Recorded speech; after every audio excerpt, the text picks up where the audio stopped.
ஸ்ரீ குருப்பியோ நமக. அறிவிப்போம்.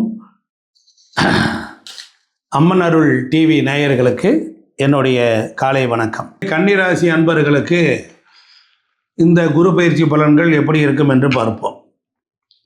இந்த கன்னிராசி என்பது கிட்டத்தட்ட காலபுருஷத்துக்கு 6வது வீடு. பொதுவாகவே உங்களை அடித்து கொள்ள ஆள் இல்லை. அறிவு, புத்தி, ஞானம், மின்னல் வேகத்தில் திட்டம் திட்டக்கூடியவர்கள். உங்களுடைய வாழ்க்கையே வெகு சிறப்பாகத்தான் இருந்தது.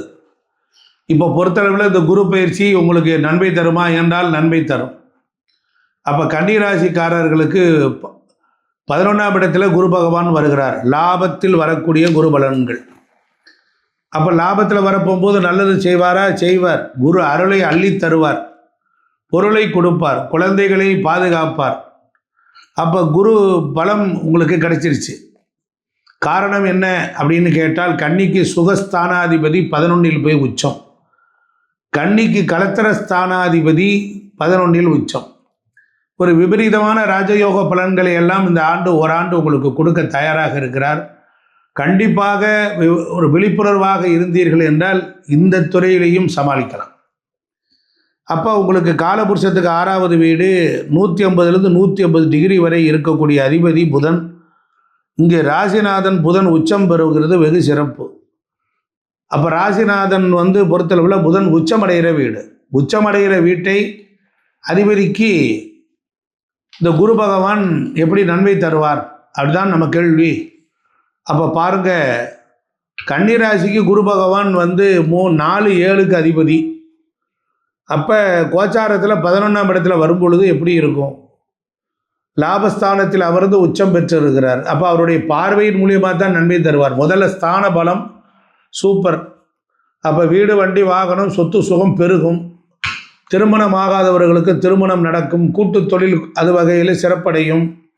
கூட்டாக சேர்ந்து ஒரு இடம் வாங்கி அதில் ஒரு தொழில் செய்து ஒரு ப்ராஜெக்ட் பண்ணி அதன் மூலியமாக பெரிய லாபத்தை அடையலாமா என்றால் லாபம் அடையலாம். ரியல் எஸ்டேட்காரர்களுக்கு அமோகத்தை தருவார். வாழ்க்கை தரம் மூலமாக நன்மை தருவார். அப்போ 7ஆம் இடம் லைஃப் பார்ட்னர், அவங்க மூலியமாக உங்களுக்கு நன்மை உண்டாகும். நிறைய பேருக்கு திருமணம் ஆகும்.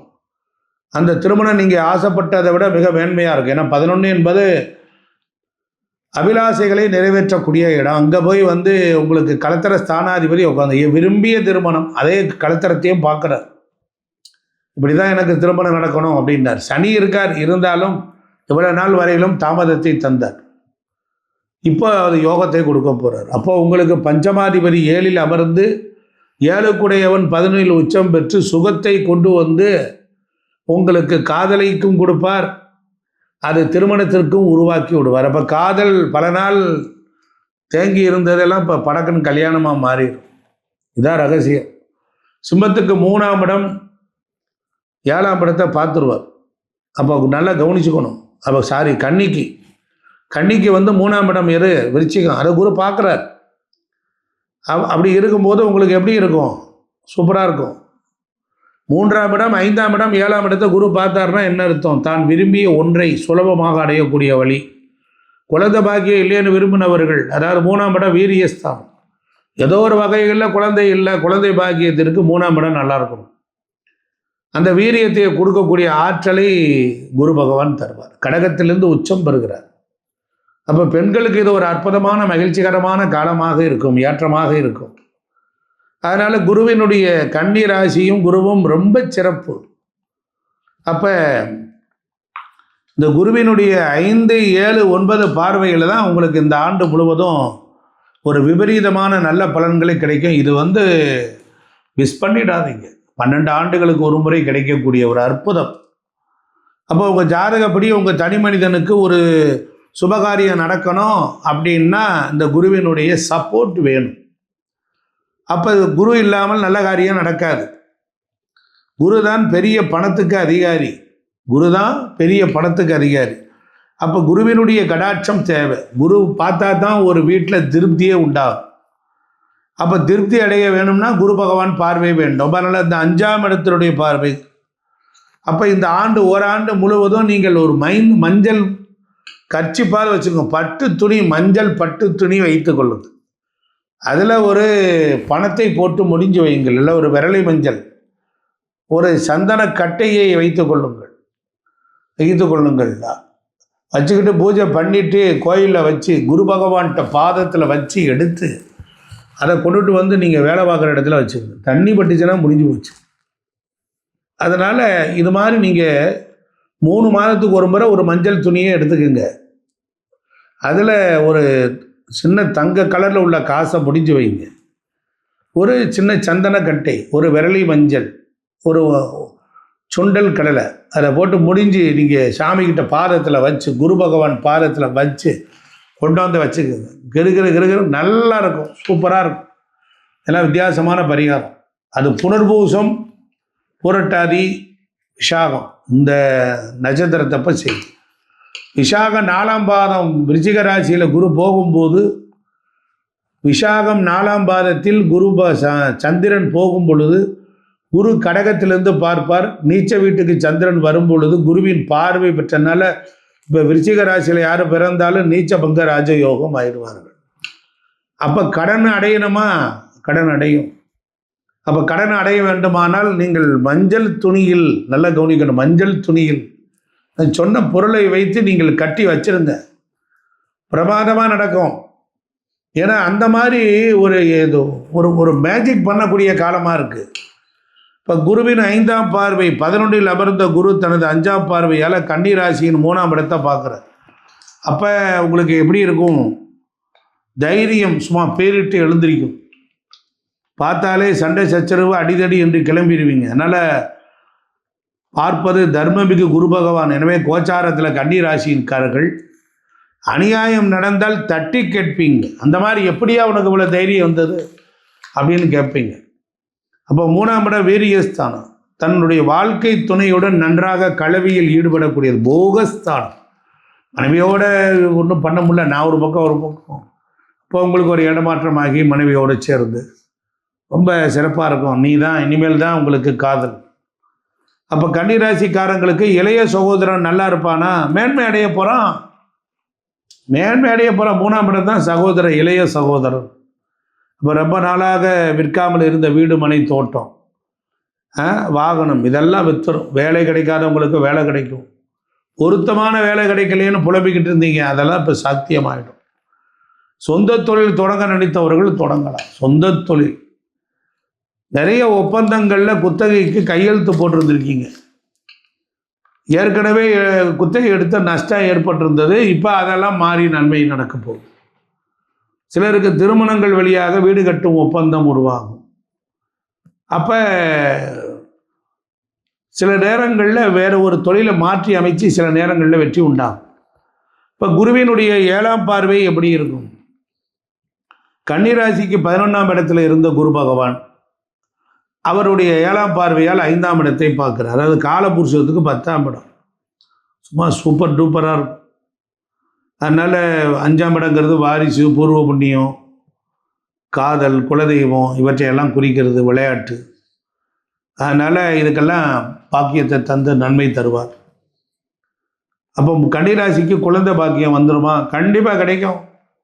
உடல் ஆரோக்கியம், நல்ல ஃபுட்டு எடுத்துக்கோங்க, பிரமாதமாக. அப்போ குரு உங்களுடைய வெளிநாட்டு கனவையும் சரி செய்வார். அப்போ குரு உங்களிடத்தில் 5ஆம் இடத்தையும் பார்த்தாரு. 5க்கு 11ஆம் இடம் என்பது 3ஆம் இடம் பார்க்குறார். அப்போது உங்கள் பிள்ளைகளுக்கு 11ஆம் இடம் லாபஸ்தானத்தை பார்க்குறார். உங்கள் பிள்ளைகளுக்கு 3ஆம் இடத்தையும் பார்க்குறார், 9ஆம் பார்வையார். புரிஞ்சு வச்சேன்?